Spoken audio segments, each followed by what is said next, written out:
बोल जयकारा बोल मेरे श्री गुरु महाराज की जय। श्री अमर ज्योति दर्शन ग्रंथ श्री आनंदपुर परादर्शिता। दशहरे के दिन थे। श्री सद्गुरुदेव जी महाराज श्री आनंदपुर में विराजमान थे। संगतें श्री दर्शनों के लिए आ रही थी और श्री चरणों में अपने श्रद्धा समर्पित कर अपने भाग्य मना रही थी। एक भक्त जी रावण, कुंभकर्ण और मेघनाथ के 3 बुत तथा लकड़ी के कुछ तीर श्री चरणों में लेकर आया। श्री प्रभु जी ने मौजवश उन तीरों में से 3 तीर उठाए और उनसे 3 दिशाओं में निशाना लगाते हुए उन्हें फेंक दिया। उसी समय राजनंदगांव में डाकुओं द्वारा एक लड़के का अपहरण कर लिया गया। डाकू उसे कार में बिठाकर ले जा रहे थे। थोड़ी दूर जाने के पश्चात उस कार की डिक्की में बंद करके वे कार की डिक्की में बंद करके एक विश्राम गृह में भोजन खाने के लिए रुके। इधर वह लड़का अंदर से डिक्की पर जोर जोर से हाथ मारकर सहायता के लिए चिल्लाने लगा। संयोगवश एक रिक्शा उधर से गुजरा। चीख चिल्लाहट की आवाज को सुनकर वह रिक्शा चालक वहां रुका। उसने जैसे तैसे डिक्की खोल दी और वह बच्चा झट से बाहर आ गया। डाकू भोजन खाकर लौटे तो डिक्की खुली देखकर तुरंत कार की ओर दौड़े। बच्चे को वहां न पाकर उसे पकड़ने की चेष्टा में इधर उधर भागने लगे। उसी समय एक पुलिस की गाड़ी वहां आ गई। पुलिस कर्मियों ने बच्चे को डाकू के चंगुल से बचाने के लिए गोलियां चलाई, परंतु आश्चर्य की बात जो घटी वह यह कि लड़के ने स्वयं अपने आंखों से देखा कि पुलिस की बंदूक से गोलियों के स्थान पर तीर निकल रहे थे। बच्चे को पुलिस से संरक्षण में ले लिया।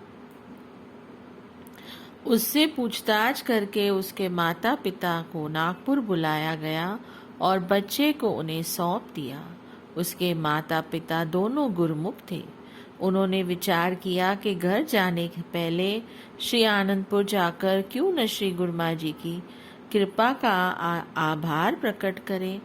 जब उस बालक ने श्री प्रभु जी के दर्शन किए तो उसने बताया कि वह रिक्शा चालक और कोई नहीं, स्वयं श्री प्रभु जी ही थे।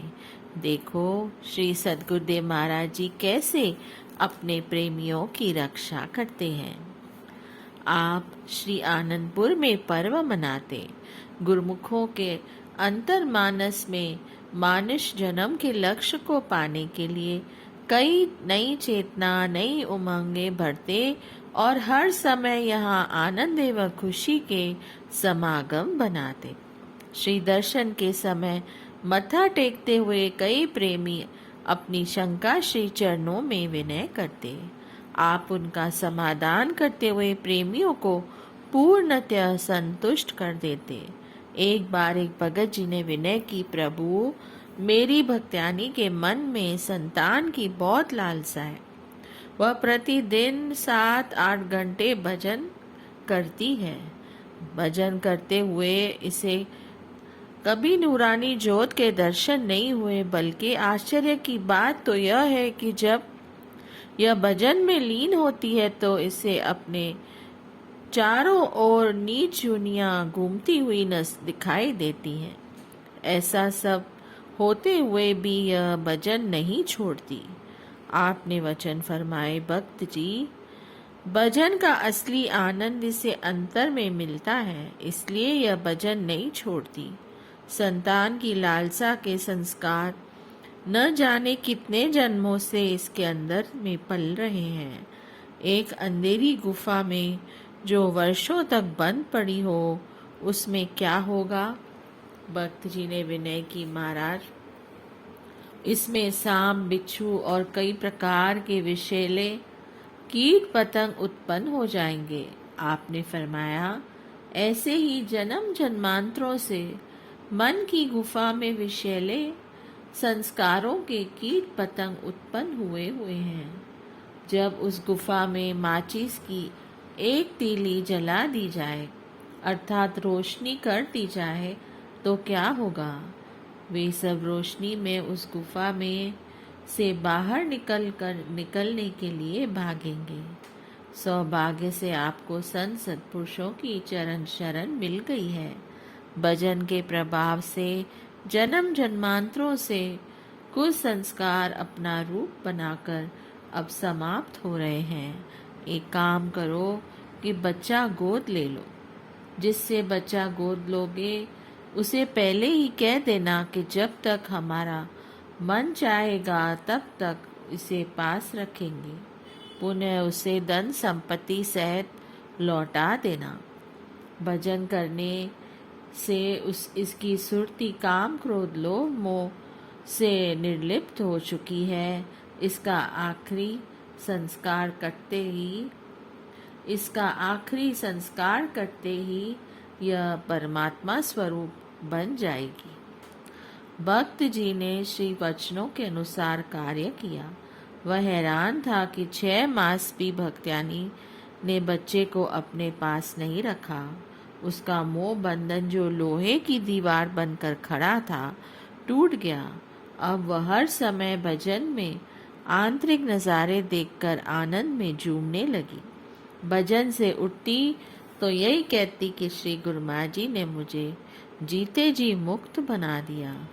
भक्त जी ने श्री चरणों में आकर विनय की, प्रभु अब मुझे भी मुक्त करो। श्री वचन हुए कि भजन करो और सब कुछ पाओ। भजन से ही सब द्वार खुलते हैं और जीव को सच्चे आनंद की प्राप्ति होती है। सन 1971 ईस्वी में श्री आनंदपुर भक्त्यानियों की ओर खिलाने वाले लंगर का अधूरा कार्य संपन्न करवाकर आपने उसका शुभ मुहूर्त किया। आपने श्री वचन फरमाए, गुरुमुखो श्री आनंदपुर में आप ऐसे मनमोहक सुंदर भवन का दृश्य देख रहे हैं। यह अपने श्री सद्गुरुदेव महाराज जी की दुर्दरगाही मौज और गुरुमुखों की भक्ति और सेवा का फल है। महापुरुषों ने आप जैसे गुरुमुखों के लिए कृपा करके सेवा के भंडार खोल दिए हैं। गुरुमुख की भी यही पुकार होती है कि मैं अपना जीवन गुरु दरबार की सेवा में लगाऊं। बचते सब चीज़ें भूल जाएं लेकिन सेवा न भूले, ऐसी हर गुरुमुख की भावना होती है। महापुरुषों ने भी जीव कल्याण के लिए ऐसा जरिया बना दिया है जिसे साधक साधन पाकर निष्काम भाव से सेवा करके अपना लोक व परलोक संवार सके। सेवा एक ऐसी दात है जिसकी और मिसाल नहीं मिल सकती। इसलिए गुरुमुख जन दिन रात 24 घंटे सेवा में रत रहकर अपने जीवन का कल्याण करें। महापुरुष भी यही चाहते हैं, क्योंकि यही इंसान के कल्याण की चीज़ है।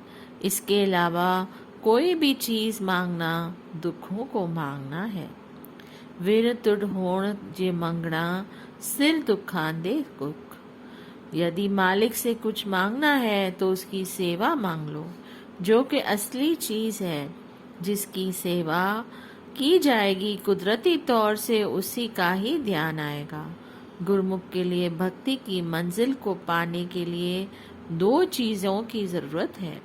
जैसे पक्षी 2 परों से उड़ता है, ऐसे ही गुरुमुख सेवा और भजन द्वारा अपनी मंजिल तय कर लेते हैं। निष्काम भाव और सच्चे दिल से सेवा करने से भजन में स्वयमेव ही मन लगता है और सुरती एकाग्र होती है। श्री आनंदपुर के निवासी एवं बाहर से आई हुई संगतें इस लंगर में बैठकर भोजन करेंगी तो तन मन में नई शक्ति व स्फूर्ति पाएंगे। इस भोजन में इतना आनंद होगा कि स्वर्ग के 36 व्यंजन भी इसके आगे तुच्छ लगेंगे। अनमोल व निष्काम सेवा के फल स्वरूप यह ऐसा भवन बना है। कौन सा? श्री आनंदपुर का लंगर, जो तन और मन को शांत करने वाला है। उसके लिए सभी गुरुमुखों को बहुत बहुत मुबारकबाद और बधाई हो। गुरुमुख जन खाते पीते रहे और अपनी सेवा में संलग्न रहे। खा पी कर जो सेवा में लग जाता है वह भक्ति धन को इकट्ठा कर लेता है। खा पी कर सो जाना गफलत है। इसलिए खाते पीते प्रत्येक श्वास को सेवा व सुमरन में लगाओ।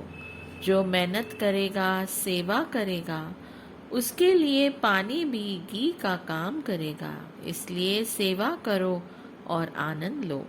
भक्ति का सच्चा धन कमाकर अपना लोक और परलोक दोनों संवार लो। तत्पश्चात गुरु महिमा के गीत गाकर गुरुमुखों ने हार्दिक उद्धार प्रकट किए। सब गुरुमुखों को पंक्तिबद्ध बिठाकर स्वयं श्री भोग लगाकर उन्हें अपने सामने भोजन करवाया। इस दिव्य सुअवसर को पाकर सब ने अपने भाग्य मनाए और ऐसा पावन संयोग पुण्य पाने के लिए श्री चरणों में विनय की। महापुरुष लक्ष्य को सामने रखकर उत्तरोत्तर परमार्थ पथ पर बढ़ते ही जाते हैं। वे संसार में आकर श्री वचनों द्वारा संसार में त्रय ताप से ग्रासित लोग जीवों को आनंद व सुख का शीतल मार्ग प्रदान करते हैं। क्योंकि शीतल चंद्र चंद्रमा तैसे शीतल संत जगत की ताप बुझावे। जो कोई आवे जरत मधुर मुख वचन सुनावे। धीरजशील सुभाव श्रीमान जात बखानी। कोमल अति मृद बैन ब्रज को करते पानी। रहन चलन मुस्कान ज्ञान को सुगंध लगावे। तीन ताप मिट जाए संत के दर्शन पावे। पलटू ज्वाला उधर की रहे न मिटे तुरंत। शीतल चंदन चंद्रमा तैसे शीतल संत। संतों महापुरुषों का स्वभाव शीतल होता है और वे परमात्म स्वरूप होते हैं। होने से अंतर बाहर से शीतलता प्रदान करते हैं। यह केवल उदाहरण स्वरूप कहा गया है कि संत जन चंद्रमा एवं चंदन की न्याय शीतल होते हैं। चंद्रमा और चंदन में शीतलता का गुण तो है, परंतु वे केवल बाहर से प्रभावित करते हैं। चंद्रमा की शीतलता तन की तपन को बुझा सकती है, मन की नहीं। ऐसे ही चंदन के लेप से तन की शीतलता मिलती है, परंतु मन को नहीं। सद्गुरु के दर्शन की किरणों से, श्री वचनों के प्रवाह से स्वयं में वही तन पर प्रभाव पड़ता है और मन में आनंद एवं सुख शांति आ जाने से मोह माया की तपन शांत हो जाती है। संसार में माया काल के पंजे में जकड़ा जीव तीन तापों से सदैव अशांत और बेचैन रहता है। संत संसार को इन दुखों से छुटकारा दिलाने के लिए अवतरित होते हैं। जो जीव इनकी चरण शरण में आ जाते हैं, अपने मधुर उपदेशों से ज्ञान देकर उनके समस्त दुखों व कलेश हर लेते हैं। महापुरुषों के धैर्य, सहनशीलता एवं क्षमा के महान गुणों की वाणी वर्णन नहीं कर सकती। कोई कितने भी कठोर वचन इन्हें कहे, वे मधुर एवं कोमल वचनों से उस पर प्रभाव डालते हैं। उनके कार्य व्यवहार, मुस्कान की सुगंधी से ज्ञान उपजता है। महापुरुषों के दर्शन से जीव का कल्याण हो जाता है। संत बलरूदास जी कहते हैं कि अंतर के ताप दर्शन मात्र से तुरंत मिट जाते हैं, जैसे कि चंद्रमा और चंदन के प्रभाव से शीतलता आती है। बोलिए जयकारा, बोल मेरे श्री गुरु महाराज की जय। जय सच्चिदानंद।